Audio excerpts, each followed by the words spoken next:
In this tutorial, I'm going to talk to you about resources for Bible translation. So, most of you are probably going to be translating from English. So, you'll be working from an English translation of the Bible. So, what I'm talking about here is going from English into our semantic representation. Right now, I'm talking about the phase one representation, which is based on English. So, this is one website where you can find Bible translations. It's Bible Gateway. So, if you Google that, you'll get right onto it. And I put in 2 Kings 5. So, this is the story of Naaman. And you can see that in the New International here. So, one really nice thing about Bible Gateway is that you can add extra translations. When I click on this button, this add parallel version, I'm getting, I have it set up to get the International Children's Bible. And then if you click on that down arrow, you can pick another translation. But this one's a good one, so I'll leave that. And then I can add another parallel version. And here I have the Good News translation. So translations vary in terms of their approach. So some translations are word for word. They try to translate it exactly with the most similar words that they can use. And then some translations don't necessarily try to use the same grammatical structure, but they try to convey the same meaning. Now, some translations that are well known for using word to word are like the English Standard Version or the New American Standard. So here I put on the added the English Standard Version. Now, you might think that you'll get a more accurate translation if you work from a word for word translation, but it's actually often much more difficult for our system to start from that because when we create our phase one representations, we're trying to convey the meaning using simple vocabulary and simple grammar. And we have to state things literally. There are some times where we can use metaphor, like metaphor is where you say something is something else, which is not literally true. But usually we have to state something very literally. And so the word for word translations often use figures of speech which aren't literally true. So just take an example here.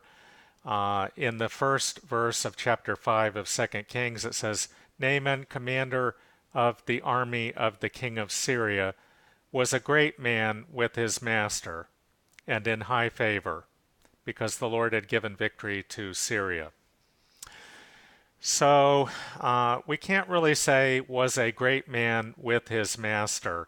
What that means is that his master thought that he was a great man. Let's look at the New International. In the beginning of chapter 5, it says, Now Naaman was commander of the army of the king of Aram. He was a great man in the sight of his master. So we can't use that kind of construction, in the sight of his master. So often we go to an easier translation. Now sometimes the International Children's Bible is good. Here it says, he was a great man to his master. but that's still not good enough for our purposes. If we go to the good news, here it says, he was highly respected and esteemed by the king of Syria. That's much closer to what we need. So sometimes one translation will work better than another. Now, unfortunately, Bible Gateway doesn't have all the translations. There's another one that's very good. I especially like the International Children's Bible and this other one I'm going to show you now. So if you look up Easy English Bible, you can find a website where they have that. And here I've clicked on 2 Kings and scrolled down to chapter 5. So here it says, Naaman was the leader of the king of Aram's army. Naaman's master thought that Naaman was a really great man. That was because the Lord had used Naaman. So this is actually pretty good. We could use this kind of construction in our phase 1 representations. Naaman's master thought that Naaman was a really great man. I'm going to show you now another translation that's very useful. This one is called the Translation for Translators. So if you Google Translation for Translators Bible, then you would find this translation. It's abbreviated T4T. And I selected 2 Kings and chapter 5. So here it says, a man named Naaman was the commander of the army of Syria.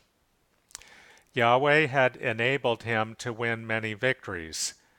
He was a great warrior, and as a result, the king of Syria greatly respected him. So we could do it this way. We could say, the king of Syria greatly respected Naaman. We can't do as a result, but we could use this construction for greatly respecting. So this shows you how some of the simpler translations actually are much better for going into our phase 1 representations, and I'll be talking more about that later. There are other sources that are useful. If you know Greek or Hebrew, that can be useful. Most people don't know it, but there are Greek and Hebrew sources on the web. This shows the Greek for Matthew chapter 1. If you started doing our phase 1 representations, we could make available other sources for you. There's an excellent Bible handbook. This is really one of my favorite resources. It's called the Translator's Handbook, published by the United Bible Society. And it's like a commentary. It gives you a lot of information. And then when you get to actual individual verses, it clarifies many things that are not clear in the actual text. So it's very detailed about each verse in the Bible. That resource is in Logos, which we could probably get for you. And in Logos, you can look at a number of Bible translations, and then here's the handbook of the Translator's Handbook. Okay, so those are some of the resources that you can use for Bible translations. In summary, it's usually good to look at more than one Bible translation because they say the same thing in different ways, and you can get ideas about the simplest way to say something that our computer program, in a way that our computer program can understand. And I'll be talking more about that later. Okay, talk to you later. Bye.